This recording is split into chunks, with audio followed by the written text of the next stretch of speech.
cross to Canberra now and catch up with Liberal Senator for Victoria, James Paterson. Thanks for joining us, James. I want to get on to China with you in a moment, but first up, what we've learned here about branch stacking in the Victorian Labor Party. As I say, these are familiar tactics, familiar stories, but I thought all this was cleaned up 2 years ago.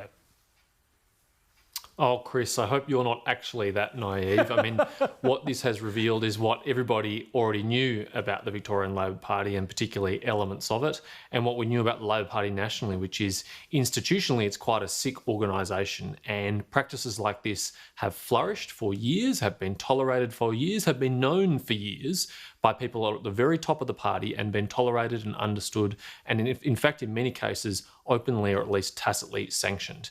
And my bold and brave prediction for you, Chris, tonight is that it might have started with Adem Somyurek, but it's not going to end with Adem Somyurek, and there will be many more bodies littered in this saga before the end. No, there's no doubt about that. As I just said, there's so many people in his thrall and it was so extensive that Adem Somyurek will take others down with him. The big question is, in many respects, whether it strengthens or weakens Daniel Andrews' position as the leader of the Labor Party, and even Anthony Albanese's in Canberra. I think both of them, in a factional sense, internally at least, might be strengthened by this.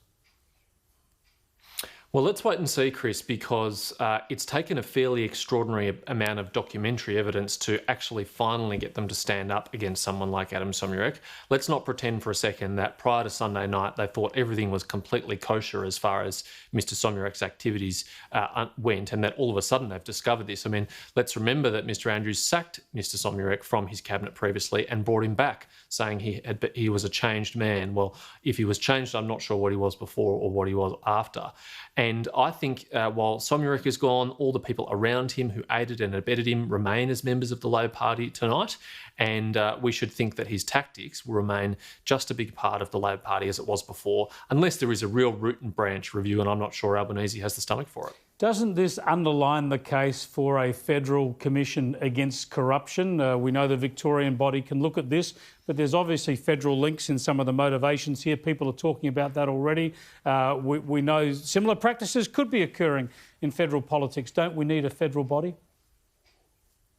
Well, Chris, as you'd be aware, the government has committed to implementing a national anti-corruption body, but as you also pointed out in that question, Victoria has an independent, broad-based anti-corruption commission, and Adem Somyurek is a Victorian state politician. So if that was not able to stop this, I think we should realise that these bodies are not a panacea. What we have to understand and what is necessary is cultural change in political parties, and particularly the Labor Party with its compromised institutional links to the union movement and its endemic branch stacking. They have to change culturally, and no federal body can fix that problem for them. They have to do that themselves. Now, I want to get on to China now, and we're talking about the death sentence imposed on Carm Gillespie over drug charges. Are you worried that this is caught up in the diplomatic spat between Beijing and Canberra? Well, Mr Gillespie's family have issued a statement this afternoon asking people to be very cautious and very considered in commenting about his case, and I'm going to respect their wishes and do so.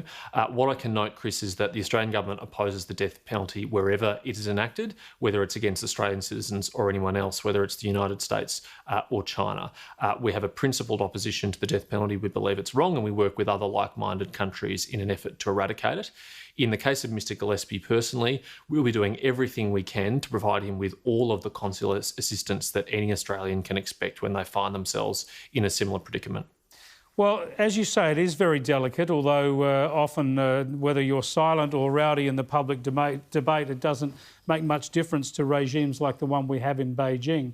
But what does it say at the very least then about the Chinese justice system when it's taken us 7 years to get to this point? Well, Chris, you may be aware I've raised publicly concerns about the Chinese justice system for many years, including back in 2017 when the Australian government briefly proposed having an extradition treaty between Australia and the People's Republic of China. I thought then, and I still think now, that having a justice system with a 99.9% conviction rate is not a free and fair and open and justice system like the one we have here in Australia, and that we shouldn't be extraditing Australian citizens or any other citizen under our jurisdiction to face that kind of legal system. And my views remain the same. Well, thank the Lord we didn't sign that extradition treaty then with China. As you say, you want to expose as few Australians as possible to their justice system. Just while we're on China and Victoria, I suppose, the issue that marries the two, the Victorian Labor government and China, is this Belt and Road Initiative. Do you think there's any chance, given federal Labor are opposed to the Belt and Road Initiative, that Daniel Andrews might back down and actually withdraw from his arrangements? Well, that's my hope, Chris, and I don't want to be what I accused you of, though, and that is naivety, because he's showing no signs of that yet. He seems deeply committed to this deal, and I think in the conversations that Anthony Albanese is having with Mr Andrews at the moment about the factional problems that they're having, perhaps Mr Albanese could put this on the agenda too. I mean, Anthony Albanese says he would never sign the Belt and Road Agreement if he was Prime Minister. Richard Marles has echoed that, Penny Wong has echoed that. But what have they done to try and persuade Daniel Andrews of the wrongfulness of this course that he's put Victoria on? And would they seriously tolerate a situation, if they were to come to power federally, of having a state government right out there on a limb and not having consistent federal policy? As the Prime Minister has said, this is well within the federal realm, and Daniel Andrews should back away. James Paterson, thanks for joining us. Thank you, Chris.